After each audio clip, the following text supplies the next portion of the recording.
The reason you need the same standards is because if we go outside the wire and I expect you to do something for me, you expect me to do the same damn thing. And if a guy comes out of that building and he's coming at me and I'm compromised, you better pull the trigger, or you better jump on him, or you better do whatever it takes.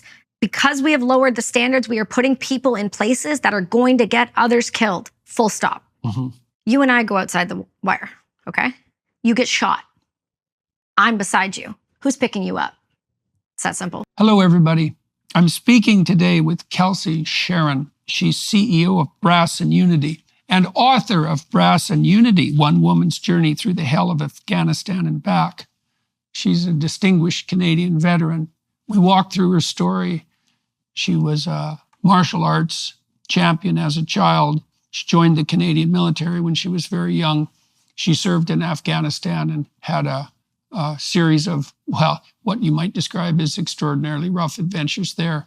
We talk about that. We talk about the state of the Canadian military. We talk about the state of Canada, for that matter. We talk about her pathway back to something approximating happiness as a consequence of her experimentation with psychedelics, for example. We cover a lot of territory. So welcome aboard for the ride. Let's start when you're a kid. Okay. What do you like as a kid? Tomboy. Aggressive. I started fighting at 4 years old. Fighting? Taekwondo. Oh yes, and why did you do that? My mom saw a demonstration at the Coburg Mall in Ontario, and it was kind of what you see in all these like crazy YouTube, where it's like people jumping around kicking boards and breaking boards and doing all this big kind of demonstration to bring people into their club. My mom called me on a payphone and my dad was like, oh, talk to her about it. So he told me, and she said, look, if we sign you up, you got to stay for the time we signed you up. That's just how it works. So do you want to try it? I said, sure, let's try it. So I did. And that was the rest of my existence. So it was wonderful. Were you a little 4-year-old? Yes. So I am only 5 foot and about 110 pounds on a good day. So I've always been really small. But what we did find out later on is that because of how aggressive I was in Taekwondo and how I was fighting and how often I was fighting, I actually stunted my own growth. I was doing 2-a-days by the time I was 12. What does that mean? So I was training in the morning and I was training at night and I was training during the day if I was not at school. And I was a second-degree black belt by the time I was 12 and a national champion. So I took it really seriously. And that meant weight classes as soon as you hit a certain age. And by working in the sauna and skipping and doing those types of things, constantly having such a low body fat, my puberty didn't come on till later. So they think that my height didn't quite go with it either. I see. Yes. I see. Yeah. So what did Taekwondo do for you? Discipline, drive, belief in myself, the ability for self-reliance. It's an individual sport for the most of it. Taekwondo is something that's really fascinating to me. Martial arts in general, I think, are by and large one of the most underutilized activities for kids, for discipline and for ownership and for responsibility. I think a lot of people are afraid of the violence tendencies with it. And I get it. It's a striking sport. You don't want to kick somebody in the head too many times. We understand head injury now much better than we did before. But what it gave me was this idea that if I showed up each and every day and I did the work and I put in the time and I trained and trained and trained, I could be the best at something. And because of that, it was really this self-reliance, this piece of it doesn't matter what's going on around me. If I'm solid and I go into this fight, then I'm going to be just fine. And so that's kind of how my life went. And turns out I got pretty good at it pretty quick. Mm-hmm. So I became highly addicted to it. And it not only gave me the self-reliance piece, it also gave me that identity within myself very young. So when I started to go through the bullying phase where I cut my hair about this short and I wore tearaway pants and I wore a wife beater tank top because I was always training, when the teasing came along and all that traditional stuff that happens to kids, it helped me handle it better. I got bullied a ton. Lots of girls would pick fights with me and whatever, that's fine. But I never fought back unless I was hit first. I was always taught that you never hit first, but if you are hit, you make sure they don't get back up. And so I do remember the one time I did get in a fight at school and I was not afraid of my parents or the school. I was terrified of my master because he was coming in from Toronto that weekend and he doesn't like when you fight in school. And I found out what happens when you fight in school. he puts you in the ring and puts you through a wall. So yeah, Taekwondo was fun. So why were you bullied and when did that start? That started really early. I was always more of a tomboy. I didn't really fit. And I always did a lot of activities with the boys. And I didn't really want to be around the girls. It didn't make sense to me because I trained with boys. My coaches were men. I was just always in that environment where you had to be a little harsh, a little harder. I also grew up in the middle of nowhere in Campbellford, Ontario.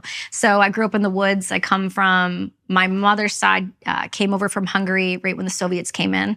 They made it. And then my dad's side of the family, had no running water till he was 12. And he was like this baby of 7 kids. So I come from this really two hardened parents environment. And so going into that sport made sense, but that also created the identity of who I was, which was a little harsher, maybe. And in case you haven't noticed, I don't have a problem using my voice. So I would use it. And that's irritating for a lot of people. So how old were you when the bullying started? I would probably say like 6. And 6-ish. it was mostly girls? Yes. And what did it consist of? At first, it was just vocal, and they would tease me for my hair because I used to wear. You're gonna love this. I'm sure there's my psychiatrist is gonna watch this and laugh. So I used to wear. My hair used to be really, really short because it was easier with a helmet all the time, right? Just constantly sweaty. You just always have a helmet on. And so I used to wear bandanas when I was going through the grow out phase, but I also only used to listen to Eminem. And so I really young was exposed to this. I don't want to say angry music, but Eminem back then was, not sober Eminem. And so I went through this phase where it's I was training around a lot of music like this. I was around really hard people. I went into school. And so I just kind of went into myself because I didn't relate with anyone in school. And I was at a Catholic school and I didn't understand. And they do their best to kind of teach you what God is and all of these texts but they weren't really making it applicable to life. It was, this is what God says, this is what you do, this is what you don't do, this is why you do it. And there was no room for discussion. There was no room for explanation or asking the question, why? So that's something that I didn't work well with me. I wanted to know why. I had more questions and I just wasn't getting answers. So I just kind of went into what worked for me. And once I did that, that's when the pattern of behavior started. And then, then it got to a little bit of violence when I got a little older, probably 9, 10. Because then once I got my black belt, people were like, oh, you think you're... Mm-hmm. And I was like, no, I really don't. In this weight class, around somebody around this height, for sure. But outside of that, Taekwondo is not really jujitsu. It's not really applicable in real life, I feel like, unless you're really good. And was the bullying almost all from girls? I had for a little bit there was boys. And I remember a distinct incident where I was on the soccer field and I was wearing tearaways and they ripped my pants off. I just thought they were not being nice. I didn't think anything of it. And at that point I was used to it a little bit. I mean, I had little cliques of friends, but again, I was at the club. My elementary school was here and my club was right here. So I would walk it. So I was always there. I was there in the mornings. I was there after school. I'd be there late. I used to teach once I hit a certain belt level. Did you have friends at the club? Oh yeah. Oh my gosh. Okay, that was my everything. That's the problem. I didn't care about anything outside of it. Right. Nothing mattered. Right. Yeah. Right. With that masculine attitude of yours, that young, what do you think would have happened to you in a school now? Oh, I would have been transitioned. It's funny that you say that. I had Natalie Eva Marie on the show. She's a WWE superstar with pink hair, and she's very girly now, but we're having this exact conversation because she was the same. Tearaway pants, slides, the whole thing. She grew up around boys. And I said, my God, thank God we don't live right now. Because we would have been put on puberty blockers. I would have had my breasts cut off. I would have been told I was in the wrong body. I would have told that I wasn't who I thought I was. I knew I was a girl. I was good at being a girl. I grew up cutting and splitting wood. That's to me what it meant to just be a girl. I could clean the house, I could cook, and I could cut and split wood. So why can't I do all of that? Why do I have to be the opposite sex to do those things? And so, yeah, I would be transitioned, and it's really tragic. What was it like for you when you hit puberty? Strange. I went from flat as a board, both sides, no body fat at all, to just disproportionate chest. It was a very strange, uncomfortable feeling. But it somehow, at the same time, I was going through a whole other level of what I would consider trauma. Now looking back, doing, a decade and a half of therapy, I've realized where a lot of that anger had kind of stemmed from in high school. And it came because my coach, who was my guy since I've been 4, started sexually assaulting, people say sexual assault, raping my teammate. And she was 14. And my entire world exploded when that all got exposed. And I stopped training. And I stopped having an outlet, and I stopped having a community, and I stopped doing the thing that made me who I was. And because of that, I became radically angry, but with no place to put it, no understanding why and how to even fix it. And my parents didn't know how to fix it. They just were grateful it wasn't me. So what came of that with him? He went to prison. He was at a minimum security prison. It was statutory rape is what he got. I think he did 2 years. He has since been remarried to another one of the girls we trained with and has twin daughters, which makes me real uncomfortable because that behavior isn't by accident and that behavior doesn't go away. Right. Yeah, so I can imagine that was extremely hard on you because you said you lost your community at that point Everything. as well. Yeah, we tried to take me to a new club to train, because my goal was the Olympics. From I can remember it from the moment I saw somebody come in with Olympic rings on them at the gym. I was like, what's that? They're like, that's the Olympics. I went to the Olympics. I was like, hold up. You can go to the Olympics for Taekwondo? And they're like, yeah. And it was over after that. That's it. That was the only path I could see for my life. I didn't see anything else ever, not once. And so once that was ripped out, I couldn't train with anyone. I couldn't trust anyone. I couldn't trust men. Couldn't trust anyone around me. Because what if it's going to happen again? And then that also then became a part of my identity. This just very angry child, and no fault to my parents, but my dad's a long haul truck driver. My mom is now too. And my dad was gone a lot. And my mom had my brother and I, but she did the best she could. But sometimes comments would come out like there's something wrong with your head. Those types of things, those borderline gaslighting conversations that happen, there's something wrong with you. It's no, I know there's something wrong with me, but I don't know what it is and I don't know how to fix it. So at that point, I had gone through an interesting childhood. The school had called child services on my mom because one time they were passing out Timbits and I said I couldn't have it because I had to lose weight. Right. Yes, I saw that in your book. So that followed me till I was 18. I had to see a pediatrician to make sure that my mom wasn't abusing me, which was ridiculous. Right. But I understand it. But do you think that event, that betrayal when you were a teenager, tilted you towards post-traumatic stress disorder later? I've really meditated on that a lot. The reason I would say more likely no is because I think that when you watch someone die the way I've watched people die, you're going to have a mark anyway. So whether or not it was more severe because of it, so maybe, yes, it tilted, but I don't... Yeah, well, it was a pretty fundamental betrayal. No, for sure it is, 100%. I don't disagree with you on that at all. But you don't see an obvious connection. I think where the connection lied, for me, more than that obvious connection would be, so that happened. Then I went on deployment, and a major authority figure after my injury threw all my shit paper in Afghanistan at me and told me it would have been easier if I died. So it's the authority figure here, that was a male, the authority figure here, that was a male, compounding on the injury that already happened and telling me I was worthless. Because when you look at this situation, and this is where this is a little convoluted and it can seem really weird for some people to hear, so just bear with me. The person that was assaulted was my training partner. Her and I were hyper competitive though. Don't get that twisted even for a second. This is an individual sport.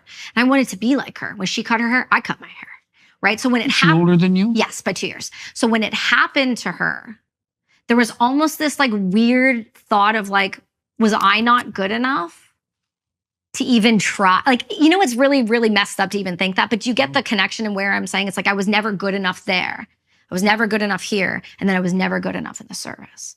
So there's that kind of identity that runs through it. And it's unfortunate, but I think that was a big part of my life for a long time. It's not anymore. I know I'm very good. I know my worth now, but looking backwards, that's been the beauty of the psychiatrist I got in 2011, he's probably about your age, very similar to you, dresses very similar, same attitude in Canada. He was one of the first to do post-traumatic stress research on post-Rwanda veterans. He served in Rwanda and Bosnia as a medic. And this, I call him my old man, this guy, he has put up with everything, but he's been the only person outside of my father who has never told me that I'm not good enough. Even when I went through all of the things with him since 2011, the amount of times I call him telling him I'm going to kill myself and I can't do this anymore.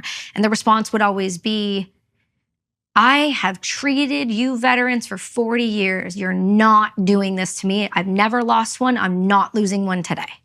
And that was always the conversation. And he was always telling me the truth.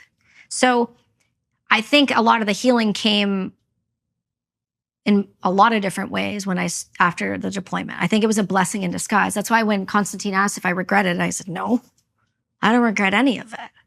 I needed to go through those things to come out the other side and be who I am today. And I like who I am today. I love who I am today. I couldn't say that before. I couldn't say that 5 years ago. So you've pushed yourself really ever since you were a little kid. Ruthlessly.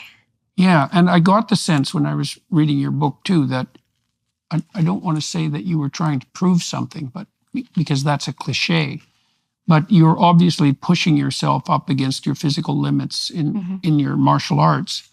And then you decide to enter the service. And so let's talk about that. Yeah. So why did you decide, and you picked a hard route too. You went into the infantry, which was probably the most...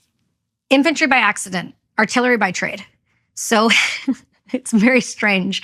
So in about 2000, I think it was 15, the United States started to integrate women into combat arms roles. So I was Canadian. And when I deployed, my unit went to an American FOB. So we were working for the 101st. We were working for Americans. We were the only Canadians that were with an American set of human beings. We were firing for them. And that was in Afghanistan. And that was in Afghanistan. Yeah. So that was different. And then I ended up doing infantry because the British called and they didn't have a woman to do the job. So they pulled me. Right. So I worked with all of them. But before that, I joined the Army because I went to college in Ottawa. I went to Algonquin for about a month. I tried to get out of the town as quick as I could. And out of the town you grew up in? Yeah. Well, I grew up in Cobourg and then we moved to Campbellford and I went there at grade 11. So up until that point, I'd gone to Catholic school my entire life. And then I went into a public school for the first time. So that's fun. Transition point. And I went to like this farm town of this really really small town vibe, hockey team kind of thing. How big was Campbellford? I don't even know this. I don't know the number, but it was tiny. We had at the time we had one bridge and we had a Tim Hortons. Yeah. And we invented the toonie. That's our claim to fame. There you go. It's massive toonie, not relevant at all, but ridiculous nonetheless. And so yeah, we went there and then I left and I went down to the Remembrance Day ceremonies. I always go for Veterans Day in America. And that was one thing my mom always taught me is we always go on Remembrance Day. And so I went and I took the bus back to Algonquin and there was a lady on the bus that was in an Air Force uniform with a plethora of medals. You don't really see that in Canada too much. You see it a lot in the States. They're everywhere. They're hanging off of them, but in Canada, not so much. So when you see that, it kind of sparks a little. So I went over and had a conversation and just kind of asked her about what she did. And I think she was a pilot or she had flown one of the first females to fly, a whole kind of thing in Canada. So after that, I got off the bus and I just said, I think I'm going to join the Army. So I went to the recruitment office right outside the Rideau Mall. How old were you? I just turned 18. I left at 17. Yeah. And had you graduated from high school? I had, yeah. I had. I went early to Algonquin to try out for the soccer team first. And then I started school in September and then I went there right around November 15th. And then I got paperwork that I was accepted in December and I got sworn in December and I was in basic training on January 3rd. So it was a quick. Right. Yeah. Right. Was it a shock?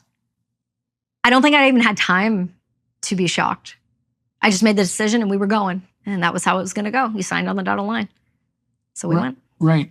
And so tell me about your basic training. What was that like? I loved basic training. Basic training sucked, but I loved it at the same time. There's something about collective sucking together. There's that when you call it trauma bond or whatever you want to put on it. But I liked the competition. Because within your group, you have men and you have women, and everyone's in a different trade, and Air Force, Army, Navy, and then who's going where. And I, again, loved the idea of being underestimated. It worked for me. It's something that just drives me, because normally I'm the smallest, or I'm the woman, or I'm the whatever kind of like title you want to put it on. None of it matters to me at all. And so we had a couple women. So immediately there was a clash with that. Because what happened was we would go down and do the 10K run in the morning, and then I would, because we weren't allowed the elevators, and then I would sprint up the stairs. But I was first, so I got to the shower first. It's like, okay, you want to be first, be faster. So they didn't like that I was just standing out. I started to stand out a little bit. And it was good for the most part. It was a little rough. I had a little bit of the same sort of stuff from elementary school kind of happened there. And it's like, okay, if it's happening everywhere, you're the problem. But I didn't know at the time that it was a thing that I was doing. Turns out I'm just way too masculine, and I'm way too aggressive for a lot of women. And that rubs some women the wrong way. And so now knowing that, I understand that. Then I didn't. And so we went through basic training, and it went well, graduated on time. Nothing went crazy. How many women in basic training compared to, like, what was the mix? We had like 5 women in our group, and the rest were men. How many men? 30. Oh, yeah, okay. Yeah, so we had... What did the men think of the women? Depended on the woman. Okay, explain that. Some were sleeping with the women. Some were competitive with the women. Some other women were a lot smarter than all of these guys put together. They were like doctors that came in and were like, I'm going to join the Navy. So there was we had some switched on women, but then there was a different level of physicality. And because we all have the same PT tests, because this is when we didn't lower standards, we were all one standard, which we should always be. Some women didn't pass the push-up test the first time. It was, I think the push-up test was 5 or 10 push-ups. Some, you couldn't pass the beep test. You couldn't. Beep is? Beep. So, in a gymnasium, they put like one of the lines over here, one of the lines over here, and they would beep, and you would go beep, and you have to run the other side before the next beep, and then go beep, and then you have to run, and it would get faster and faster. And it was a long, drawn-out activity, and you had to hit a certain amount of beeps to be able to qualify for the physical. And a lot of people couldn't hit it. People were just overweight. And so if you failed a certain amount of times, you went up to the 13th floor, which I believe is the 13th, and it's called Fat Camp. And you go up there until you can do it, and then you get put back into a new group. So that was always a fear for some people. I didn't struggle with that because I came right from sports into that. So I was in great shape. Right, so you didn't have any trouble with the physical element? No. Because basic training isn't the heavy stuff. It's the cardiovascular work. It's the ability to be yelled at and not break. It's the ability to learn task on sleep deprivation. Can you function with little sleep? And so for me, that was not too bad, because my dad would wake us up at some ungodly hour to go cut wood. I was pretty used to it. So it worked out. And then after basic, we graduated, and then we all got posted to our trade-specific training. I was an artillery gunner, so I went to Gagetown. And Gagetown is where you do your SQ and your DP1. Grenades, machine guns, all the major weapon systems that you get the opportunity to shoot, you learn them there. Once you're done that, then you go to your hyper trade, so artillery. So then I went to the 105 guns and the mortars. Did you have any familiarity with weapons before? Oh God, no. I'd never been exposed to guns. My dad had a 22 for raccoons. I never hunted. I never shot anything, nothing at all. So it wasn't like a draw to the raw of the weaponry or the violence of it. It was more of this looks cool. I think I could do this. But I think everyone knew I was either going to be a cop or I was going to go do something else. I just didn't know at the time. And so we went through training there, and that was fantastic. And how did the women do when the standards were equivalent? Like I said, some women failed. Yeah. Yeah, for sure. 100%. I presume some men failed as well. Oh, there was definitely a few. We had a couple individuals, you'll find this comical, who joined because they said they were good at, what's that? Like, not Halo, but it's a video game. It's like a war video game. And I couldn't help but kind of do one of these. And yeah, they failed out. They were just overweight. Because again, depending on the floor you live on, that's how you get up and down. Well, if you think about how many sets of stairs you had to do in a day, we're on the 9th floor. We have to go down for breakfast because you have to swipe that card. If you don't, you get in trouble. Then you have to go back up, so there's 2. Then you have to go back down for PT, there's 3. You got to go back up, there's 4. Now you're going on a 10K run, and you're doing log stuff, and you're doing all this stuff, now you got to go back up. And then they would just run you just because they felt like it. And then you would do the same thing at night. And then if they decide to toss bunks, you do the same thing again. So that, if you're not in shape, like that's hard for anyone to do all the time. And so when we got to Gagetown, they kicked it up a notch, right? Because now you're dealing with real guns, real weapons. And how do you handle them? How do you carry them? And I remember the first time I shot Carl Gustav, which is just the massive big guy here that goes on your shoulder, and it feels like you're just getting like sucker punched by Mike Tyson in the face when it goes off. So but it's run by two people. So one person holds it, one person loads it. And so we went to shoot, my girlfriend and I, who was one of the tiny ones as well. And my sergeant looked at me and went, no. And he just went over and wrapped both of us together and did one of these. And I remember shooting that for the first time. And I was like, oh, okay. Okay, I get it now. This is not pretend. These things are for real. And then we switched to artillery. And once we went to artillery, that was a whole new animal. We were on 105, so they only have a 40-pound round. Explain the difference between the weapons. Yeah, so Carl Gustav is a shoulder-propelled rocket launcher. It has an explosive head. It does have an explosive head. I didn't shoot any of those overseas, so I'm not like hyper familiar with them. We just did those in training. Then we have, for me, the things that I shot the most of was my C7, which was a long barrel, shoots a 5.56 or 7.62 round. And then we had hand grenades. They don't look like the pineapples. They're round like a baseball, the modern ones. And then we had mortar rounds that shoot pretty somewhat accurately 5 kilometers within. So we had those. And then we had the 105s, which... How does a mortar work? So to the best of my recollection, so it's run by two people. It's got a round plate in the ground that sits there that kind of holds it down, and it's a long tube. And at the bottom is a firing pin. And then you've got a sight on it. It just kind of looks like a metal off piece here. And then what you do is somebody lines up the sight with the grids they're given. And then the other individual comes with the round and they hold it on top of the tube, and then they say fire, and you just drop it and you duck your head to the side of it, and then it shoots. It goes down, hits the firing pin, and then propels out. And so we did a lot of those because that's our job. Artillery is also mortarman. And then when we went to the 105s, those are what I kind of described to people. Like if you've seen any war movie with like the horses, or you've seen them with the boom, that's what that is. And the 105 is a 40-pound round, goes about 20 kilometers. I'm probably, give or take, on that. And it's got the big brass casing that you kind of see, those big round guys. That's what that one kicks out at the back end. That's what you train on. But I then deployed on the 777s, which is a 155 millimeter howitzer, same sort of deal, modern sight, GPS, you can use GPS guided rounds on it. It shoots around 100 pounds. It can go up to max 40 kilometers, I believe. And so that thing is a different level of hurt. I mean, it's 100 pounds of HE or loom or white phosphorus or whatever you're going to shoot. And it's, the saying is it's like the hand of God. It'll reach out and touch you wherever you are. And so that's what I deployed on. And when I got posted from Gagetown, I went to a French unit. And that only happened because another individual was struggling with some kidney problems from heat exposure. He was taking too much creatine and had really been one of those guys in the gym that was not looking after himself appropriately with all of the supplements. And so his kidneys crashed out in the heat.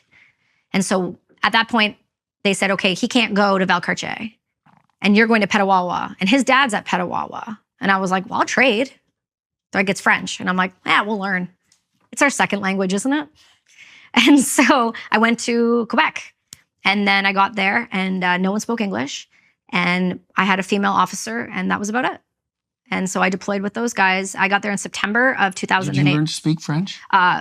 Just by being around. I don't speak it anymore because BC doesn't speak French. Right. Yeah, it's every other language.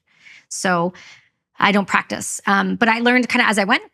My first interaction with my sergeant was, I don't want you. And I went, nice to meet you. And so it was a good start. Yeah. So you deployed to Afghanistan with a French-speaking group. Yes. And you couldn't speak French to speak of. Yeah. Yeah, it was yes, no, toaster kind of stuff. So I would ask him, like, use him as a human translator. I would be like, sergent, glace, anglais, en français. And then he would just translate words. And then eventually I would start to pick up little sentences here and there. And then it was Franglish. Then it got to a point where I could understand. And I was the remote weapon system gunner for the TLAV, which was a turret tank, like a tank that we have that has a turret that shoots I believe it's a C6, but it's a machine gun and it's a computer system. So I learned that in French. And then I went and learned all the 777s in French and the commands in French and the radio commands in French and the mortar systems in French. How did your fellow soldiers react to you on the French side? You've been to Quebec, right? Yes, I lived in Montreal for a good while. That's right. So you know when you hit like Quebec City and you go north, they don't really like English people as much. Yeah. So it was about that. And then when you look at the gun troop and then you get one of your gun troop members is 5 foot and 100 pounds at the time, you go, oh, great. Now I'm going to have to do twice as much work. Right. And so it just, again, it's that prove yourself. Here we go again. And so I was fine with it and we did it and it was all good. And once they got a little confident, once they could see I could load around. Once I could load around, it's like, okay, she'll lift things at least. And it was strange. There had to have some conversations. My sergeant now, we're friends now and we've spoken since. And he goes, yeah, we had to have constant conversations about them leaving you alone. Just like sexually. Because that stuff was just rampant. It's still rampant. It's just not ever prosecuted. Yeah. Yeah. So, okay, I want to for sure wander into the Afghanistan territory and your experience there, but I'm also curious about your feelings about women and men in the military. Yeah. So you were in early, obviously, and you were in before there were differential standards. Yeah. And you made reference earlier to the fact that you think that the same standard is appropriate. 100%. Okay, so tell me why you think that. Perfect example. You and I go outside the wire, okay? You get shot. I'm beside you. Who's picking you up? Right. It's that simple. Okay, so what do you think that implies for women in the military? Like, I mean, the idea is that women can do anything men can do. That's not true. Yeah, I know it's not true. And it doesn't even seem to me that it's particularly appropriate, but it isn't like I exactly know how to deal with that. I mean, you obviously worked yourself, half to death in order to be able to manage this, and you did manage it. And so it's hard not to say, well, good for you. Right. But by the same token, it seems to me odd that we're insisting as a society that especially in direct combat, that men and women can play the same role. And so what do you think about all that? I think it's really complicated, and I'll tell you why. If we were fighting, on average, an enemy that played by the same rules or had similar respect for women. Yeah, well, that's also a big problem. But that's the problem. That's the main problem, right? Well, okay, so we could talk about that a little bit too. Well, it seems to me that women are at risk if they're serving in the military in a way that men aren't. Not true. Okay. I can count on all my fingers and toes right now the amount of men who have been assaulted by other men in their units. By like special operators too. I'm not just talking about like, say like grunt people, What if you're captured? You take that risk. Yeah, but God, that's... Oh yeah, it's hell. We've seen it. We've known women there's videos of Israeli women who were captured, who were tortured to death and raped to death. And we have that on every platform. So I get it, but at some point you have to make the decision. I was willing to risk it because I genuinely, the people that I was with. Did you know what you were risking when you were willing to risk it? Oh, no, I don't. That was the thing. You know what? That's funny that you said it. Constantine said the same thing. He's like, do you really know like what you got into? No. And anybody. I mean, you can say that about life in general, but this is a very extreme situation. And I can't imagine what would have happened to you if you would have fallen into the hands of the wrong people in Afghanistan, let's say. I've never thought about that, but I don't know. I don't think they would have been able to keep me very long. I would have been a problem. Problems get eliminated fast. Like, honestly, I'm that person that in that time in my life, if you said, I need you to go run and jump over that wall, and you're probably for sure going to die. If I knew someone was on the other side of that wall that needed to get pulled over that wall, I'm risking it. I'm risking it every time. I hate that about myself sometimes because it's like the sacrificial, like I'll risk it. If it means getting somebody who needs something or somebody needs help, I'll risk a lot. It's probably not a great trait on some levels. But I will, and I have, and I do it again. What about the standards? Now, the standards were in place. Okay. And what's changed? Okay. So standards were in place, push-ups, sit-ups, yada, yada. The reason you need the same standards is because if we go outside the wire and I expect you to do something for me, you expect me to do the same damn thing. And if a guy comes out of that building and he's coming at me and I'm compromised, you better pull the trigger, or you better jump on him, or you better do whatever it takes. Now, women become a distraction.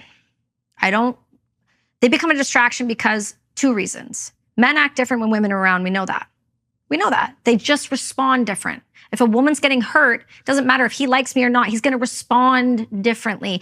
He could put himself in danger now. He's going to react differently. And secondly, because we have lowered the standards, we are putting people in places that are going to get others killed. Full stop. Mm-hmm. We are actually making it more dangerous for people in service, on planes, in other areas by lowering the standards in society together. And we're doing it. And we're seeing the repercussions, and we're not stopping it. So where's the line? I've been asked, do you think women need to serve? If you want to respect the rights of the people we are fighting, unfortunately, I need to be there. Women have to be there because the Taliban and ISIS and God knows how many other enemies we've continued to make. There are women on the battlefield, and they will use them if they are covered head to toe, and they will put men in those burqas with AK-47s and suicide vests, and they will think a woman is walking up to them who's not a threat, and they will detonate. And they've done that, and they did it time and time again. The Taliban got smart and realized that we as Westerners, to a fault, will follow the rule, but they don't have to. And when that started to happen, people started getting killed more because they would hide themselves in women's positions. So they're like, okay, they're not going to bring women on the front lines with them. So the women and children would flee, and that's how it would be. And then we started going, well, we have to do something about this because they were hiding weapons, money, jewelry, indicators that they were working with the Taliban in like women's hair and like under their burqas and under their breasts and like things like that. So when I finally started going out there, you're finding all kinds of things because all of a sudden there was a woman there to actually search people. And we had never done that before because a man cannot touch a woman. And so as long as we want to fight fair, as long as we want to fight up against the current individuals we're fighting, whether that's Hamas or ISIS or the Taliban, you name it. Speaking of the Taliban, side tangent here, 2 seconds. Have you seen the new article that came out? And they were like, oh my God, did you know the Taliban have started stoning women again? That doesn't really shock me. When did it stop, Jordan? I'm sorry. And also, all of these people who have something to say about it, where were you for 20 years when we could have done something about it? When we were standing there watching it? And you said, we can't do anything about it. So why do you care now? You don't care. Selective outrage. I'm over it. Sorry. Drives me nuts. Who are you speaking about particularly with the selective outrage? Oh, you name it. Anybody on social media with a face? Anybody who's an influencer or a political commentator, or these people who have made their careers off of just adding more negativity to the world, and this constant nihilism for young people to click on and become obsessed with the next new rage event. It's really hard to watch. Now, you had a particular role in Afghanistan. You said, for example, that you were searching women. I was searching women. Right. So, and that's a specific role for women, and correct. You believe that that's a useful role. What do you think? What do you think has been the consequence in general of introducing women into the armed forces? I mean, there's obviously continual sexual scandals in the armed forces in Canada. It's always been there. We just haven't reported it. Okay, meaning it's always been there in what way? Because there has been women in the army, right? Just not in combat arms roles in other countries. For us, there has. So those assaults have been going on for the individual, for example, I won't say his name. He's got a world of hurt anyway, who told me that it would have been easier if I died. He's been charged with 7 sexual assaults. but he made it to major.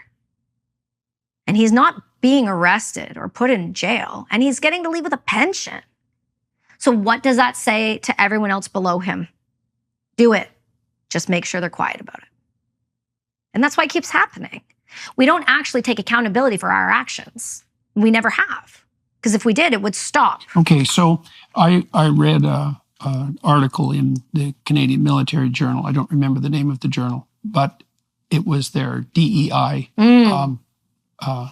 issue, right? And their, what would you say, recommendation for decreasing the frequency of the sorts of things that you're talking about was a retooling of the entire culture of the Canadian military. Well, I don't exactly understand what that means, because the culture is going to be a war culture. Right. And I presume that there are downsides to that as well as upsides. Mm-hmm. I don't know how to understand the downsides in terms of the relationship between men and women. But if you have a lot of young men together who are single and a lot of young women together who are single, then there's obviously going to be sexual interactions on a nonstop basis. And I have no idea how that can be reasonably regulated. I suspect that the DEI approach is not going to work very effectively. No. Yeah, so DEI, that's a trip. Canada's lost its mind. Okay, so I spoke to Buck Angel recently, and I was asking him his opinion on how the Canadian military has just put tampons in the men's bathrooms. Yeah. And then made it a particularly punishable offense for the young men to take the tampon dispensers out of the bathrooms, which is obviously exactly what they should do. They should never have been in there in the first place. Well, yes, that's for sure. Yeah. So bad leadership, right? You might say that already. We can go with bad leadership. That rolls downhill. We have a saying in the military, shit rolls downhill. Mm-hmm. And so that's obvious. So DEI is rolling downhill. And it's rolling down to a already crippling military. Our military complex in Canada is shrinking astronomically. Mm. And not only that, it's shrinking because veterans aren't being looked after. People at Gagetown are having to rely on food banks to eat because they're not being paid enough. No weapon systems are coming in. People are having to pay for their own flights to come back from, where did they go? Was it Lithuania? They were over there. Excuse me. They were playing war games, i.e. they were just trying to be a show of force for Putin. Anyway, so, and then we bring in DEI. So here's what's happened since I got out. This was a trip. I got to go back in 2021, 22 to New Brunswick to go shoot my last round as a gunner. I didn't know this was a thing, but when you're super old or something really bad happens, they bring you back to shoot your last round. Are you super old or something bad happened? I'm going to be 35 this year, Jordan. So we're going to go with something bad happened and they really messed up and they know it. And there was a book written about it. They didn't like it. So what happened was I went and I shot my last round, and it was this, all the big wigs came out and all of this. And it was amazing because there was actually a female there that was a colonel that I actually respected. And so it was a really big honor to get to shoot with her. And so I'm there, but what I saw was really troubling to me. Disheveled beards, long nails, piercings, jewelry, weird colored hair and beards. We had lost the standard. We stopped doing the standards of what it meant to be in the service. Men have to be clean shaven. Women have to have short nails. You have to have one earring. You can only wear a wedding band. You don't do these things. Their hair was a mess. They just looked a mess. And I said, what am I looking at here? So this is the new standard. So if you start to lower the standards, people who have served, like my friend Dallas Alexander, who got slapped by the government for going on Sean Ryan, people like that leave. Mm-hmm, right. The experienced people who you need to teach these DEI people. Lower the standards, the best people leave. Oh, 100%. Yeah, and obviously. So this is what's happening. So now you've got DEI. So what happens with DEI? Well, basics that we know. Men now are in women's spaces, vulnerable spaces. Men now are allowed around women in environments that they just shouldn't be in service in general, meaning we normally get our own shower time, right? And where we get if we have enough women, we get our own tent. If you didn't, you're with the guys and you're used to it. It's fine. And so what was happening is people say that it's an assault issue. It's a control issue. It's a leadership who has been told time and time and time again, you can get away with it. It doesn't matter. You're going to get away with it. If you're high enough rank, you got the right people around you, you're going to get away with that. So what does that say to women? It says, well, I don't really want to be in the service, so now you're losing women. Or you're having women transition to men, so they're accepted in men's spaces and they're accepted as a male, so maybe they won't get raped. Because you had a Navy ship just have to come back recently in the United States because there was like 30 assaults in 30 days. And women were just pimping themselves out early so they didn't get raped. They said, well, I'll just do it now because then that way I won't get assaulted. So it won't be like traumatic. It'll be my choice. And so people are saying, well, why are we allowing women? How about you just stop raping people, guys? Where's the accountability on the man? Where's the accountability on the staff? Where's the accountability on the leadership to go, hey, if I catch you doing an assault, this is what's happening to you. You're out. You're gone. Your job is over. And you're going to have a dishonorable discharge for sexually assaulting someone. Then you're going to get a criminal charge. Why aren't we doing that? Well, why do you think? Because we already have no one. And also, there's a lot of people that are old school that are still in, that are going to cover. Because, oh, what if a guy's like 1 year away from his pension, Kelsi? Let's just let this one slide. You don't want his family to not have any money, right? You don't want his family to lose his pension. You don't want them to have that name in the school, do you? Like, it's a hypocrisy. The service is filled with some of the best people that we have to offer. And then it's filled also with some of the worst we have to offer because it attracts A-type personality. There's bad eggs and everything. You know, with the police, yeah, there's some bad eggs, but they're not all bad. And that's kind of what's happening with the service. Bad eggs, not all bad, removing funds. What happens? Shittier people. So it's happening in the police, now it's happening in the service, and we already have one of the smallest armies. So we're being bought and paid for by the CCP, left, right, and center, provable by CSIS on paper. And then now we have weak borders, no military, no weapons, running out of artillery rounds and giving how many billions of dollars somewhere else? Why would you want to join the service? You can be patriotic. And I applaud that. I have people come to me all the time, my daughter's going to join. Can you talk to her? So I'm not going to talk anybody out of anything. It's their path. If they believe they need to go do it, they will go do it. But at the same time, I'm sorry. This is not the country I fought for. So why do you think this is happening to the military in Canada? It's really easy to control people when they don't have somebody to stand up for them. Look at the protest. Okay? So when our own police turned on people at the protest. You mean the truckers' protest? Yes. So I was involved with that in BC. And my parents are truck drivers. Who do you think I'm going to support? And also, my business was crashing because of them. And I was losing everything that I had just built post-army because of them. You actually think that I'm going to stand for this? And watching what I was witnessing, anybody in their right mind was not okay with this. So I came out and I did a sign and I said, I stand with the protest.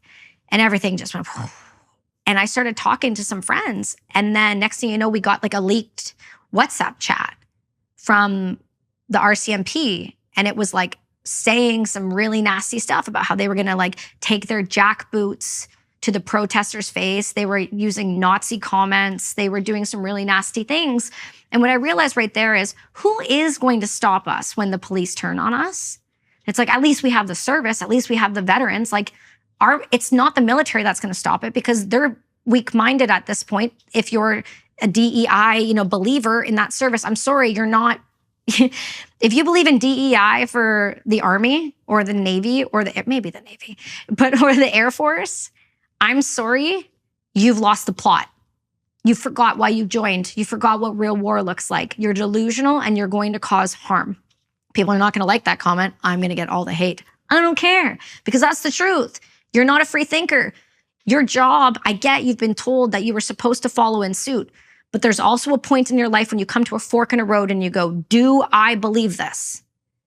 If you go, no, it's going to suck, but you have to stick to what your truth is.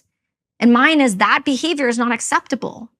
So who is going to stop us? Well, it looks like the veterans because it's not the military. Because the veterans are the ones that know what war is. Because we've all been there for the past 20 plus years and now we're all rocking into it again. The military doesn't look after its people, doesn't equip them properly, doesn't feed them properly, doesn't look after the families, and puts you on an increasingly dangerous amount of pharmaceutical intervention instead of actually solving the problem. So why would you serve? I'm sorry. Never again. Not for Canada. So what happened in Afghanistan? You went to Afghanistan. You were with the French unit. I was with the French. We went to FOB. And this was when? So I got to Valcartier in September. We deployed in April of 2009. 2009. Yes, 2009. How old were you? I was just turned 19. And so we went, my Battery R, Troop Alpha, we went to FOB Ramrod. So they go 2 guns at a time. So 2 gun troops. So we had 2 777s and then 2 troops filled with enough people to run both those guns, the comms and the officers. So we got dropped off there in the middle of the Main 1 district. It's just like a 3-kilometer FOB, really small, in the middle of nowhere. And that was the first time I had been outside the wire and went, oh, there's people out here that want to kill me. It was very shocking. And immediately we transitioned with the other Canadians and we started right away. And so we got to know some of the Americans. The French didn't want the Americans on our side, and the French wouldn't speak English to the Americans, but I did. So I wasn't chummy with everyone here because I couldn't really talk enough to have like full conversations. So I started talking to the Americans. Mm-hmm. And there's a lot of guys from Texas and from all over the place. And it's wild because everyone thinks the military is racist, but it's like the most welcoming group of people I've ever met. There's people from everywhere, all walks. It was crazy. And so that was great. I loved the FOB. When we were shooting, it's boring otherwise. You're just working out or you're, You said love the FOB. Tell me FOB. Forward Observation Base. And so that's just where our little home was. We had our tent. That's where we slept. That's where we shot guns. How did you understand your mission? Like what was it that you I wasn't given a there? mission set. I wasn't given a mission set. I was a gunner. I was, you go here, you shoot the guns. When you hear the fire mission, run to the gun. Follow orders. Right. Yeah. Right. And the only other time is we would go up onto the OP tower. And that we had a bunch of OP towers, and Canada's tower was this one. So it was it was, oh my gosh. It was the something post, observation post, holy brain, get it together. Okay. We're going to get there. And you would do 4-hour shifts with the machine guns, and you would just watch. That's what you did. And then you do radio calls. So I like to mess around with the Americans and do them in French. Because it was just fun for me. And then anytime there's a fire mission, you ran to the gun. So that was like my life for a long time. How long? I think for that was like the first couple months. And then after that, I got a call came down to the tower and said, Kelsi, you need to come into the tent. And I went into the tent, and Sergeant LeBlanc was there, and he said, hey, so there's about to be a big operation and the British need you to go with them. I've told them no. And I was like, hey man, I want to be infantry. Don't take my dream. Let me go do this, Dad. Like, I want to go do this. Like, let me go live my life, And he goes, I don't want you going. I said, why? And he goes, because you don't understand. He had deployed to Bosnia, and he had deployed before, and he had used his weapon in combat. And that wasn't artillery, right? So it was small arms. And he's like, I don't want you going. And I said, okay. And he said, but they're not going to say no. They're not letting you stay. So what he did is he said, come with me. And we went and got my rifle kind of sorted out. He stripped his rifle down because he had deployed before. He had all the Gucci kit. And I just had this like old sight that doesn't work unless it's at like 400 kilometers. It's not going to work for close combat at all. Like, it's terrible. And he got me, the tack light and all the cool things and gave me all of his. This is where it scared me a bit. He emptied his vest and took all his extra mags and went, you're going to need these. And he laid it out in front of me. And it was a lot of magazines. And I was like, you really think I'm going to need that? He goes, mm-hmm. I said, okay. And then he took me to the little range we had there, and I zeroed my weapon. And then he said, they're going to come get you tomorrow. So they were taking small arms fire on the way, and they couldn't come get me. So they said, if they don't come tomorrow, you're not going. So he was all happy. They came, they picked me up. There was a bunch of terps on there and a bunch of other individuals. Terp is? Interpreters, sorry. Yep. And within that, there was just a bunch of random people on the Chinook, bits and pieces from all over different places of Afghanistan. People going to the hospital, some interpreters, some of the military, and they dropped me back off at CAF, which is it is essentially the massive base within Kandahar where everyone flies in and out of. If you hear about the Tim Hortons or the Pizza Hut, it's there. Mm-hmm. And so that's where the British were. And they dropped me off, and then they dropped me at the British gate, and they said, here you go. And I walked into the British, and I introduced myself. I don't know how to read the ranks, So I don't know who I'm talking to. They just have all different little, we had chevrons at the time. They had different stuff. And so I must have been talking to someone high up. And I think it was Commander Calhoun. Commander, no idea. Just terrible. And I said, hi, I'm going to work with you. And they said, okay, you're going to be our female attaché. So just female searcher. You're going to come with us. You're going to go see the RCMP here real quick. They're going to tell you what you can and cannot do. They're going to give you some zip ties and some gloves, and we'll come get you. So I went to the RCMP. They gave me a quick overview of what I could and could not do. And what could you and could you not do? I could not put duct tape on them, but I could zip tie their hands. I couldn't put them in certain positions. I couldn't put a bag over, but I could tie their eyes. If I was removing things from the women, they had to be set down in front of them so they could see that we weren't stealing it, that we were just removing it from them. And then, just pressure points I wasn't allowed to push. I said, okay. And then I got gloves and a bunch of zip ties. And then I went back to the British and they said, okay, we're going out tonight at 1 o'clock in the morning. And this is what we're going to do. You're going to go from house to house to house to house. And anytime there's women, we're going to call you. And you're going to follow that guy right there with the bomb dog. He's got a black lab named Benji, and you're going to follow him everywhere he goes. Don't lose him. He's with you the whole time. I said, okay. And then they said, you can go sleep.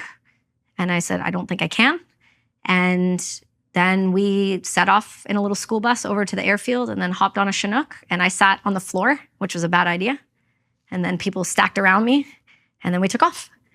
And we went out. It was the first time I used NVGs, so nods to see at night and all of that. So that was interesting. And that was about it. To be honest, that's all I got told. And then we went out on foot and we had a hot LZ and we landed. What's that? Yep. So I'm so sorry. No problem. We were taking some small arms fire when we came in and they dropped us off really quick. Problem was people were sitting on my legs, so I couldn't feel them. So when I stood up, my legs, I went to run, they gave out. And so a Scottish guy just grabbed the back of my vest like this and did one of these and just kicked me in the butt. And it was like, aye, off you go. And I was like, here we go. And so we went out and then we waited until morning prayer. Because of the respect we have, we wait till they're done their morning prayers, then we kick the door in. And then I was told they're not going to use me. Oh, Burns, we haven't had women and kids around a lot. They've been leaving. I said, okay. They told me we're going to be out there a week. I was like, okay. First house. We need her. And I go. And it was my first experience of what 12 women and kids screaming and crying in a room by myself looks like. And that was being a mom now, I really wrestle with some of that stuff. I didn't then. I had no reference point. But being a mom now, I really wrestle with it. Wrestle with what? Kicking people's door in the middle of the night. Mm-hmm. With your baby screaming and terrified. The level of trauma I've left in that country and the women and kids I encountered. What were you looking for? All we were told is we were looking for caches, weapons, a lot of money, anything that would indicate people were working with the Taliban or anywhere near sort of IED, which are improvised explosive devices, any of those farms. And that's all I was told. And so if I were to find big wads of money or I would have find cell phones and any of those things, I was like, bring them to them like, okay, this is what I found, who I found it on. Mm-hmm. And so. Did you? Yeah. Yeah, we found a lot. They hid stuff in women because they didn't think I'd be there to search them. Mm-hmm. And so So does that help you reconcile yourself to what you did? No. Why not? Because I still did the thing. I still inflicted the trauma. It was still a part of the pain. It doesn't erase it. It's there, though. So it's an uncomfortable feeling. It's something I've definitely worked on a lot, but it's definitely there.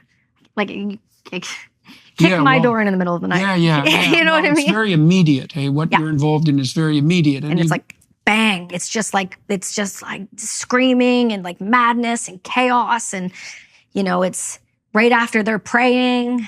It's dirty. It feels dirty. Like, I get why. Like, don't get me wrong. I'm not saying like we shouldn't have done it that way, but like shock and awe is how you don't get killed, right? It's like my buddy used to say to me, I'd be like, how did we lose so many more people than the SF? He's like, we move at night, we're quiet, and we get the job done and we leave. Conventional forces, we roll out at the same time every day. We go down the same road every day. We're sitting ducks. It's different. So anyway, you got to be quick and you got to be shock and awe a bit, right? So that's the tactic. And so we started doing that for a while and that was going okay. I had a couple scuffles with men in the family thinking I was a boy going into a room. So we dealt with that a little bit, which is always fun. The interpreters didn't like that I was there. There's not a lot of respect for women, especially a female soldier. So that was an interesting relationship to kind of work around, if you will. And then we had a couple situations. Wow, I would have done. So that's an additional difficulty of being female in the armed forces in those countries. Yeah.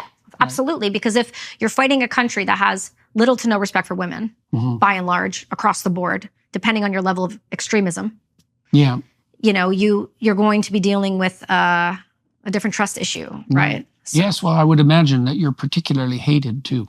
Oh yeah, you could feel it. It like burns through you. I bet. Yeah, you can feel that, but that's okay. I equally hated them just as much, and I made sure they knew it. So. Again, this is where that masculine side switched on and there was no feminine left. And so within a couple days of being out on our on-foot operation, I was with... Except you said that it bothers you now that you're a mother. It does bother me. I mean, I think it should bother anyone. You're a I'm human not being. disputing that. Oh, no, for sure. I just think that feels natural to me. I feel like if I were to say, I had no problem with what I did to those women and kids, I think that would be slightly sociopathic. Yeah, right. And I consider myself a painful empathy, like for a lot of people, especially, post psychedelics and really opening and doing work on myself. That kind of shell and heaviness isn't there anymore. That like need to protect my heart is not there anymore. Now it's like, painful all the time. Like right before we came here, there was a woman at lunch just yelling at her child. And I could see that she was stressed, but it was like watching the child take it. Oh, I stopped eating. I felt nauseous. Like I'm painfully empathetic now, and it's almost I almost wish it was a bit the other way. It's easier. How much of that do you think is a consequence of becoming a mother? I mean, that's a big change. Oh, yeah. I don't think it's as much as I thought it would be, because when I had my son, I wasn't well yet. So there was still that hardened part there. And thank God it happened so early, where he couldn't remember what I was like. He gets to see happy mommy now. He doesn't see mommy crying on the stairs like he did when he was 2 and 3, right? So how long did you search? We only did a week. We did a full week of just non-stop. And because it was non-stop, I went from Alpha Bravo Charlie, and I was shifted between every single unit. So if they were kicking a door, there was a woman, okay, then I would go over there. And then if they would kick and wait, and then they would go, okay, wait, we got women and kids. They put them in a room, and then they would wait for me to come over here, and then I would search over here, and then be the same sort of thing over here. There's not many of us. So you're used a lot. And so... How do you get along with the Brits? I love them. How come? They didn't question me. They didn't make me feel like I needed to prove myself. I was handed to them, and they said, do you know what you're doing? And I said, probably better than some of you. And because I immediately fired back and didn't just cower into my shell, they're like, oh, she's lippy, is she? And then they started calling me the C word in a good way. And I was excited about that, because I was like, oh, I'm starting to be one of these people. Okay. Okay, I can do this. And then... You're still only about 19 at this time? Yeah, I was 19 the whole time. Yeah. Yeah. And it was just, they respected me. If I said stop, everyone stopped. They weren't like, why should we stop? They were like, stop. Burns said stop. Something felt wrong. And so they respected me. And so I got on with them just fine. And it was really lovely. I had South Africans, English, Irish, who else? Fijians. And they were just this amazing, eclectic group of people. And they all just were good with me there. There was no questioning it at all. No one was weird. No one pulled any sexual stuff. No one said anything offside that I considered offside. It was a really respectful relationship, and I liked it. So when they respected me, I was happy to be there. And so we were out, and we were all on hold. There was a road to clear. And I had my back up against a wall, and on the right-hand side, there was a road, and then there was another compound, and then they had a second story on that. So we put a sniper up on the roof and a spotter over there, and we had some guys over here waiting. Then we had all of us up against the wall, and we had an interpreter beside me. And then just down the road, there was a road, and it kind of went from a big open field on the right-hand side, and then off the road was like a deep ditch, but it was like super green in that ditch. Like they like really tall trees. People don't think Afghan is like really green, but it shockingly is.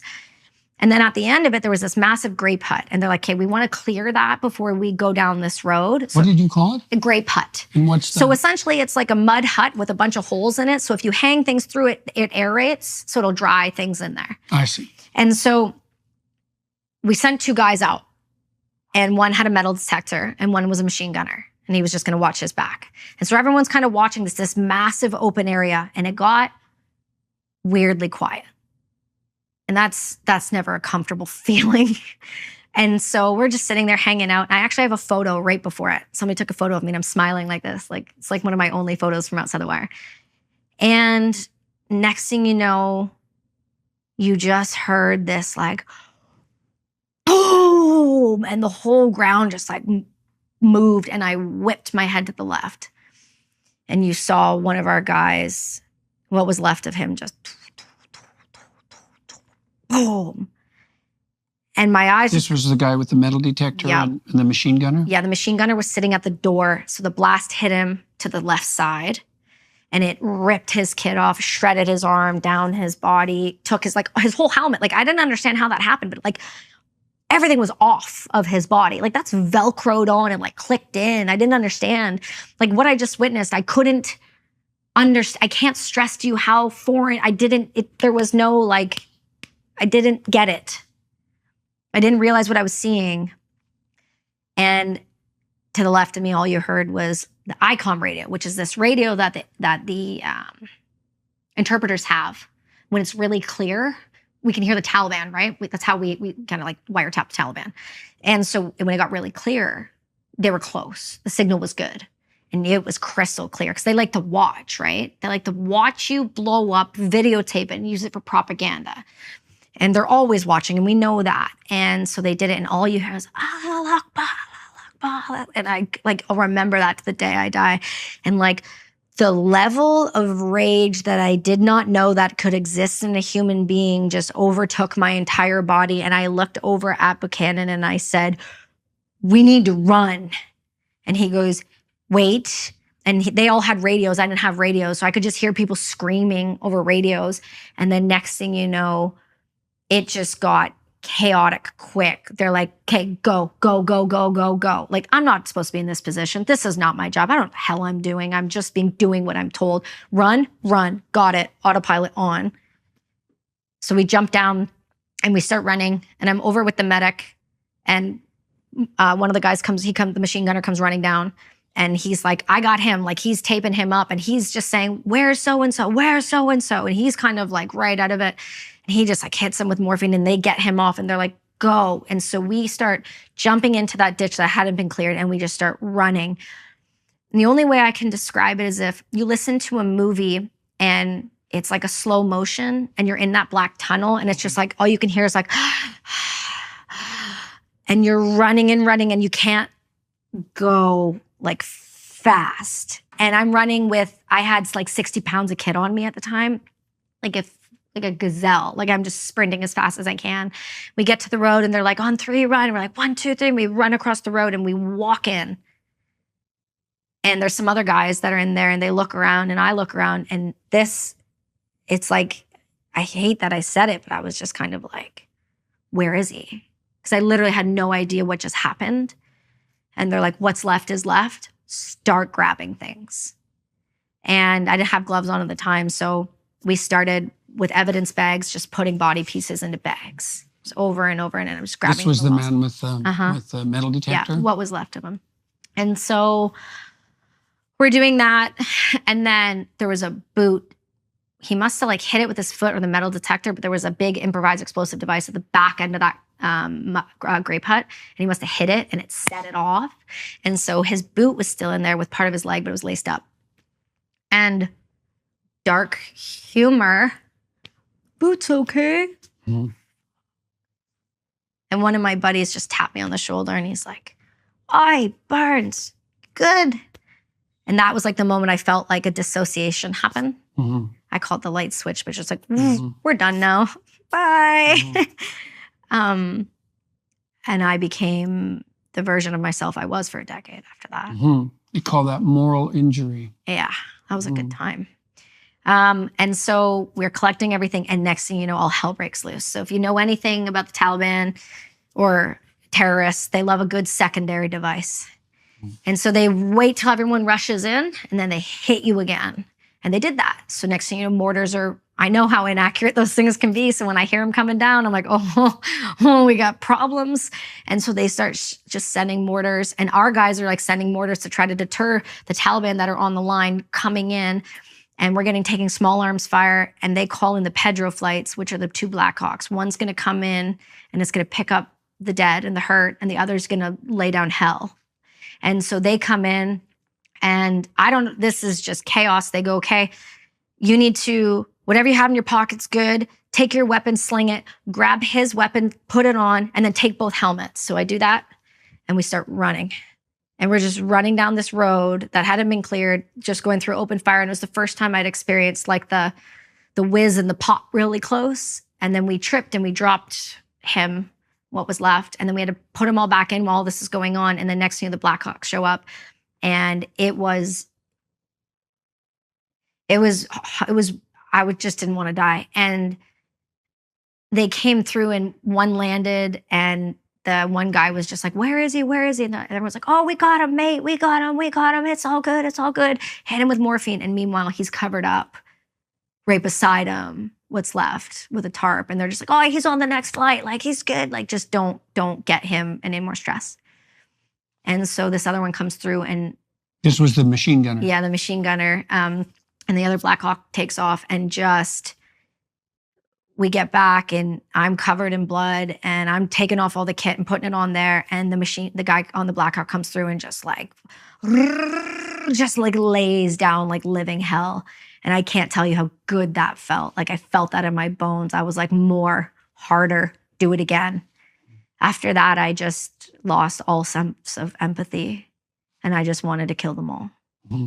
And I hate that. I say that, but I did. Mm-hmm. And I don't apologize for it either. Mm-hmm. And then I started the medic caught on. I'm still good friends with him. The trauma that you experienced, to what degree do you think that was a consequence of the mayhem that you saw? And to what degree do you think it was a consequence of that hatred? I think it was, because there was a lot of other things that happened on that one that really compounded it aggressively. Mm. But I think it was more the shock to the system of watching someone die the way I did. Mm-hmm. And then the hatred came in secondary to really compound like just the pain of it all. Yeah, well, that's a real transformation of personality. Yeah. Yeah. It was not, I got quiet. Mm-hmm. That's how everyone caught on. I just stopped talking. I stopped eating. I stopped sleeping. But when we came back when we were getting everyone out, right before we kicked off again, I started obsessively rubbing my hands. Mm. Like this, mm-hmm. and like trying to get the blood off. Mm-hmm. And till this day, it's 2024, I still don't touch raw meat with bare hands. I eat meat. I eat predominantly only meat, but I don't touch it. I can't touch it. I haven't gone hunting yet because of it. I'm really bummed about it. Yeah. We're working on that one. That's my last bugaboo. Mm. Yeah. Yeah. Because I didn't have gloves when I was grabbing him. So that was uncomfortable. Yeah, I think that's fair to say. Yeah. Yeah. So I make jokes about it now because it's how I cope. Starting a business can be tough, but thanks to Shopify, running your online storefront is easier than ever. Shopify is the global commerce platform that helps you sell at every stage of your business. From the launch your online shop stage, all the way to the did we just hit 1 million orders stage. Shopify's there to help you grow. Our marketing team uses Shopify every day to sell our merchandise, and we love how easy it is to add more items, ship products, and track conversions. Shopify helps you turn browsers into buyers with the internet's best converting checkout, up to 36% better compared to other leading e-commerce platforms. No matter how big you want to grow, Shopify gives you everything you need to take control and take your business to the next level. Sign up for a $1 per month trial period at shopify.com/JBP. Go to shopify.com/JBP now to grow your business, no matter what stage you're in. That's shopify.com/JBP. So what happened to you after that? So we pushed off and we just kept going. And then I don't know if it was the next day or that same day, because everything started to become a blur after that. We just started getting hit. Every time we walked somewhere, every time we moved, we were just taking it. Small arms fire, mortar fire, we were just getting clapped like constantly. They were everywhere. And so I got put in a weird situation again. I was with one of the troops. I was with Stephen Noble's guys, and we were walking into a smaller village, and there was screaming up ahead in a compound. It was like women. And whether it was like a target or whether it was a setup or whatever that pulled us there, he says, we pushed into this compound, like, get on the roof. And I was like, let's fucking go. Like, now it's my turn, right? So they lift me up, because I can't get on that roof. They lift me up onto the roof, and there's another guy to the right of me, and then there's me, and then there's a sharpshooter right beside me to the left-hand side, which is like a sniper, but the Brits call them sharpshooters, not quite snipers, and another guy there. And we are just laying down hell. Like, I'm feeling nothing. We're just laying down hell. And the sharpshooter goes, I'm out of ammo, I gotta jump down.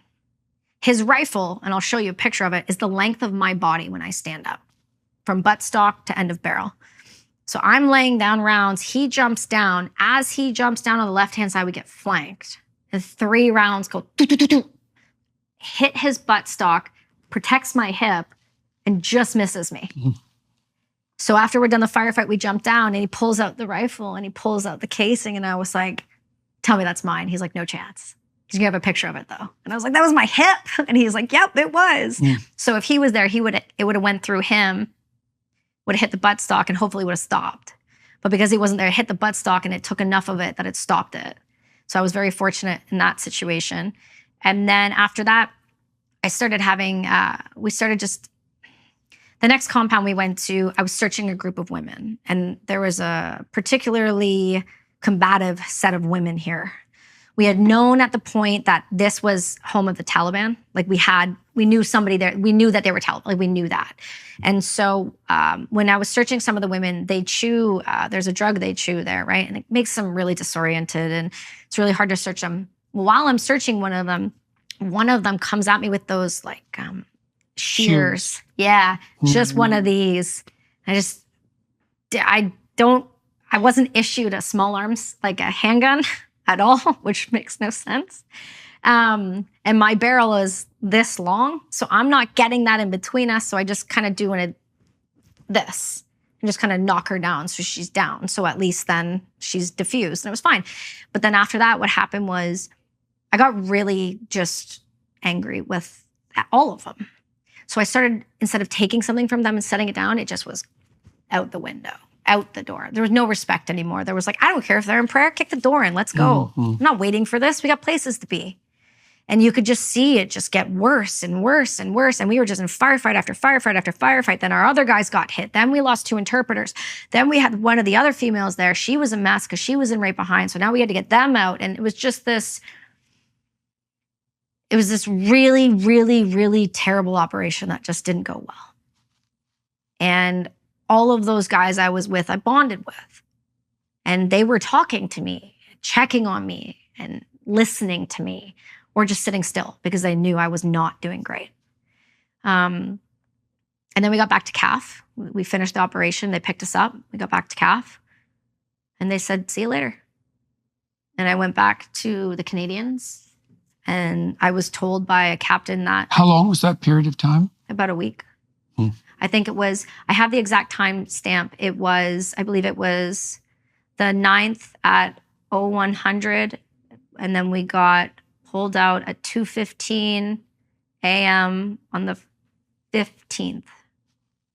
And I went back to the Canadians, and I was told right away to just not talk about anything that happened because no one's going to believe me anyway. And then I went back out to the FOB, and I almost pulled the trigger on a kid because when I was doing the tower, the little girl that came outside the FOB all the time, she would wave. But this time I didn't see a wave. I saw a gun. And I racked around, and the guy beside me was like, yes, good. Like, what are we doing? And I just looked at him and I was like, what? And he was like, no. And I ran off the tower and I went into, and I told my sergeant, something's wrong. Something's wrong. And they said, okay. And then they sent me back to CAF. And then they sent me to the doctor. And they said, we're seeing signs of acute post-traumatic stress disorder. We're going to put you on these pills. Because I stopped sleeping. I stopped eating. I did that. What did they put you on? I have a list, but there's 11. Okay. I have a list though. So there's 11. It's uppers, sleep meds, antidepressants, anti-anxiety, you name it. It's just those types of medication. Got it. Yep. And then they said, okay, go on your HLTA, which is your holiday. So I went to Dominican Republic with my mom for 3 weeks. And in that time frame, we lost more Canadians that I was with. And I was angry and I drank and I was not fun to be around. And I just wanted to go back. And I went back. I went back out to the FOB, told an officer off, and they sent me back to CAF again. And they're like, oh, don't worry about your stuff. You're coming back, don't worry about it. So I left all my stuff at the FOB. And they brought me back to the doctor and they're like, this is getting worse. And then they sent me to the QM, which is the quartermasters, where you get like your inventory stuff. And they made me start counting pens. And then my braid wasn't good enough. So a warrant officer yelled at me and then I unleashed living hell. And I was told I had to go back to the doctors and I did. And they said, you're going home in 3 weeks. So I went home 3 weeks earlier before the rest of my gun troop and I never saw the British again and I never saw my unit again. And then I got back to my unit in Quebec before everyone else and they told me I was going to the hospital and see you later. And then I went to the hospital in Ottawa. And then I was there until they deemed me acceptable to try to retrain at the Connaught range, and it didn't go well because I was working on a range. And then they decided they were going to med board me out in 2011. So I got med boarded out with severe post-traumatic stress disorder and an undiagnosed traumatic brain injury. And what was the traumatic brain injury from? How was that acquired? So what we understand now about machine guns, Carl Gustav's, artillery rounds. The concussive blast off of one round will give brain damage. Mm-hmm. And I did a lot of that. Right. Yeah. So. Right. Because we have the 11 of the same 13 symptoms, right? So my TBI was actually a big contributing factor to why I wasn't healing. Mm-hmm. But we weren't treating it because we didn't pay attention to it. Right. Because it wasn't written down. Right. And what kind of care did you receive when you got back to Canada? A social worker, I found out recently. I had a social worker at Ottawa who was trying to work with me. They tried to do hypnosis. They did EMDR. They did medication. They did exposure therapy. We did all those things, and it just got worse. And then the medication increased. And then I moved to British Columbia with my now husband, and I was given to the Operational Stress Injury Clinic in Vancouver, which is an okay place. But luckily, Dr. Passy was there. And he was given, I was given to him. And he was the gentleman that you mentioned earlier? Psychiatrist, yeah. And he was helpful? Yeah, I still work with him weekly. Why was he helpful? What did he do right? He had walked the walk, so I know he understood. Mm-hmm. So I didn't have to explain myself to him. Mm-hmm. And he gave me the space and didn't tell me I was broken. He said, I see this all the time. You're going to be fine, kid. Mm-hmm. Just give me time. And I said, okay. And the idea of being the only suicide he ever had, like, would haunt. I couldn't do that. I didn't live because of me or wanting to be here. I lived because I had an obligation to others. Mm-hmm. And so... Who? My now husband I've been with for 14 years. Mm-hmm. I met him right before deployment.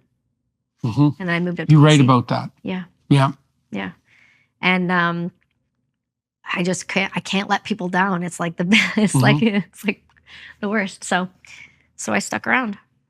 How are you doing? Fantastic. How come? Psychedelics, community, purpose, love, all of it in combination. Mainly the catalyst point, though, with my husband did the best he could for as long as he could. My psychiatrist has never failed me. But what I had lost, and people don't really talk about this, when you transition out of anything, professional sports, military, police, going into the civilian world is not the same. Mm-hmm. And if you lose that community, right? So you're hurt and you don't have an identity. Mm-hmm. Yeah. And I was told at 21 I'd never work again. Mm. So that's a great label. So you have post-traumatic stress disorder, you're never going to work again and you're broken. And we become the stories we tell ourselves. We know that. So I told myself, I'm the injured veteran who's never going to work or get better. Because that's what I was told. So why wouldn't I believe that by the people who are trained experts in their fields? And it was only when my doctor said to me one day, like, we know you want to get pregnant, but you can't be on some of these pharmaceutical meds. So what about cannabis? And I was like, I grew up, like, that's a no-no. Like, no. He said, just give it a try. And I was like, okay. So I slowly started to integrate cannabis and remove sleep medication. And that worked. Then we got down to the What last. did cannabis do for you? It allowed me to get to sleep and stay asleep. Oh, yeah. Okay. Yeah. Because my problem was waking up from nightmares and the night sweats. I was really violent at night when I'd sleep. And so I was never sleeping, so I was never resting. And we know that it takes 72 hours to break someone without sleep. It's not much. And so from there on, I said, okay, I'm going to go down this more holistic route. And I started my art therapy. My doctor suggested art therapy. I started on the kitchen table in 2015. I started building bracelets out of old spent casings that my friends would send me from the range, which I found out really quickly was illegal when the RCMP cornered off my cul-de-sac and showed up at my door with guns. They were like, so do you have rounds in there? And I was like, nope. I'm like, do you have a warrant? They're like, nope. I'm like, 7,000 50 cal rounds on the other side of that door. They weren't actual, they were just casings, but you can't take those. So I was building jewelry out of them, and I slowly started to develop this purpose. And I never wanted to run a nonprofit, but I wanted to impact our community, and I didn't know how. So I was like, well, if I can make something, then that can be the vehicle that puts that money with those charities that's going to do the boots on the ground work. So then I'm impacting change and I'm funding something. So that was my mentality going into the business. What did that grow into? Brass and Unity now is, oh my gosh. So Brass and Unity, I mean, it took off in 2016. I met with Kevin Hart and he gave me the best piece of advice I've ever been given, which was, at the time it was called Her Wearables. He goes, you need to make it a unisex name. And I was like, right. So we did. He tweeted it out. And a year later, I was on Ellen. And it, Julian Huff and Michael Bublé and all these people started wearing it for suicide prevention. And I was like, okay, we're cooking with something. Then next thing you know, we were nominated for... What were you making that they were wearing? Just these. Just bullet jewelry, like with actual casings. That's it. Oh, yeah. Yeah. Oh, yeah. Just pull. Use your muscles. I believe in you. Thank you. You're so welcome. Thank you. Sorry, I'm a positive affirmation individual. Yeah, well, those are very nicely made. Thank you. Yeah. So I started making these, and then we started selling them in the fashion world. Now, let me tell you about the fashion world and bullet casings. It doesn't mix. I don't know if you know that. It seems logical. Yes, right? So long and short, it ended up kind of skyrocketing, and by 2019, we were in Elle, Fashion Magazine, all of these things, all these stores, all these celebrities, 200 retailers I had hand signed myself, just hustling my way through North America, and COVID hit. And I lost my entire business overnight. Talk about a lack of purpose, having your whole identity wrapped around a jewelry company. That was a bad idea, isn't it? Well, it worked. It did its job. It did what I needed to do. It got me up. It got me moving. It got me not wanting to kill myself every day. So all in that time frame, I got married. I had a baby, ran this business. And then 2021 kicks over.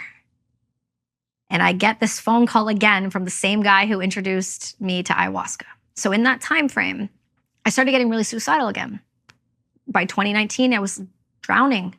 I couldn't figure out why. I'm doing all the things. I'm doing what I'm told. I'm trying all the exposure therapies, and why isn't it working? And my buddy calls and he said, hey, what about ayahuasca? Griff's like, do you know of Heroic Hearts? I said, no. They said they take veterans to do ayahuasca. I was like, what's ayahuasca? They're like, this tea. And I'm like, all right, let's do it. Last kick at the can, give it an honest try. 30 days later, I went and did it with a group of operators and Blackwater dudes and Army Rangers. And I realized in that moment, it was less about the ayahuasca and more about the community. I was welcome. I was brought in again. I was seen. So we did ayahuasca for 3 days in the woods. 3 days. Yeah. And my life changed. What did you learn? That the way that I was taught that God exists isn't true, that God is everything. And that I wasn't going to go to hell because I wanted tattoos. And that there was nothing wrong with my head. And that I was going to be okay if I just had faith in something bigger than myself. And that was when? What year was that? 2020. 2020. Mm-hmm. So after that, I've never been on a pharmaceutical drug again. Is that right? Yeah. From that point? From that point. Wow. Yeah, we're going into 2025 soon here. So. How's your sleeping? Fantastic. Well, that's a good deal. Well, it's a combination of that and brain treatment I did in 2022. What did you do? So I went down to this place called Resiliency Brain Health Center in Dallas, Texas. They treat Army Rangers, Delta operators, NFL dudes. And what had happened was in 2021, from starting my podcast, I met Griff within the first 4 episodes. So I did psychedelics and that carried me through and I integrated that. I did psychedelics, I did ayahuasca again that October. And then after that, I had some really popular people on the podcast and this organization was like, something's wrong with her eyes. And the only reason that happened is because my husband started dying. So all while this is happening in COVID, my husband and I were in the garage and we're watching a Joe Rogan podcast, literally the same pattern of behavior we have every day. And I was smoking a joint before bed. He'd sit in the garage with me while we just have this like routine. And he looks at me and he goes, Kelsi, something's wrong. And he grabbed his right side. And I did my paramedics after I got home from the Army. And I was like, wrong side, bud. And he goes, no, something's wrong. And he stood up and he goes, I think I'm dying. And he dropped to the ground. And he just was gone. And so talk about move slow again. I started screaming. We called 911. They put us on hold. I said, I just got a new Tesla. Let's test this thing out. So my neighbor came and put him in the car for me and we drove him to the hospital in less than 5 minutes. And the ambulance called and said, go pull over. I said, beat it. I'm gonna get there faster than you. Canada didn't help. Canada kept telling us it was mental health. It was not mental health. My husband was a professional supercross racer. He's hit his head more times than he can count. But what we're starting to understand about TBIs is they can be delayed. He was fine until he wasn't. Everything started to spiral after that. He couldn't get out of bed. His depression, he started getting suicidal. He was losing weight. He wasn't functioning. He just didn't want to live anymore. And he couldn't figure out what was wrong. We went to every hospital. We did private doctors, MRIs, you name it. They're like, it's mental health. It's mental health. Like, it's not mental health. A friend of mine was on Instagram and was like, I'm at this brain clinic. I have too many head injuries. So I voice messaged him. It was a ranger. And I was just bawling. I said, will you help me? I don't know what to do. Can you get them to see my husband? This was Wednesday. We called them. They said, this is no problem. We know what it is. He was on a flight and he was there on Sunday. Canada, 2 years, nothing. Nowhere, nothing. 1 week, Texas. Yeah. So we went down there and he was there. And they also treat civilians. And this was who treats the veterans, the Resiliency Clinic. And so this lovely lady named Donna Cranston, who runs Defenders of Freedom, sat down and she goes, is your wife Kelsi Sheren? And he goes, yes, ma'am. He goes, we think she has a TBI. Her eyes are all messed up on her podcast. We'd like to treat her. And I was like, okay. And like, she's Canadian. Like, we're going to get special permission. Don't worry. And they funded the whole thing. So they flew me down to Texas for 2 weeks after I did the 4x4x48 with another charity because Goggins likes to make the rest of us suffer. And I went right there right after. And I was there for a 2-week intensive program. And I found out that I not only had a TBI, I had dysautonomia and POTS. And that's one of the reasons I wasn't getting better. My vestibular system was completely out of whack. My hormones were a complete nightmare. You name it, I couldn't tilt my head backwards throughout my whole body thinking I was slipping upside down. I was cautious. Couldn't drive a car. I was getting nauseous all the time. Couldn't be in a, passenger seat. So I did treatment with them. And then I continued to use things like microdosing to help. Not all the time. I do regimens 8 weeks at a time. And then I go off and I integrate. But I still definitely have a tendency. When I get depression, I don't go as low as I did, but I go a little, but enough to go, okay, are we sleeping? Are we eating right? Are we moving enough? Are we having enough water? What was I watching? Was it triggering? Was it Tucker Carlson all week? Maybe let's take a break. Let's go into something a little lighter. And so I start looking at all those things before I go to the next solution. And all in that time frame, I wanted to help veterans differently. So we donate 20% of our proceeds from Brass and Unity. I started journaling and writing a book. I started this podcast that was kind of taking off. And then I was like, might as well become a psychedelic integration coach. So then I can help these same people that helped me. And that's what I did. And then now cut to where we are in 2024, where the book came out last year. And I'm healthy and I'm happy and I love myself and I know my worth and I know where I'm going and I have a direction. And I am so goddamn grateful for the people I have around me, because without them, I wouldn't have been here. And they didn't give up on me. Our government gives up on everyone else, but no one gave up on me. And it's only because they didn't get a hold of me in time. Because if they did, I wouldn't be here. All right, ma'am. Thank you very much for walking us through that. So for everybody watching and listening, I'm going to continue to talk to Kelsi for another half an hour on the Daily Wire side. I'm not exactly sure what we'll talk about. Maybe more about the state of the military in Canada, and maybe more about psychedelic treatment as well. So if you'd like to join us on that side, you'd be more than welcome to do that. Thank you very much for agreeing to talk to me today. Thank you for having me. Yeah, it's a pleasure. It's a pleasure. Thank you, everyone. Thank you to the film crew here in Austin, Texas today. Yeah. Thanks a lot, guys, for making this possible, and to the Daily Wire Plus people for making this podcast what it is. Much appreciated.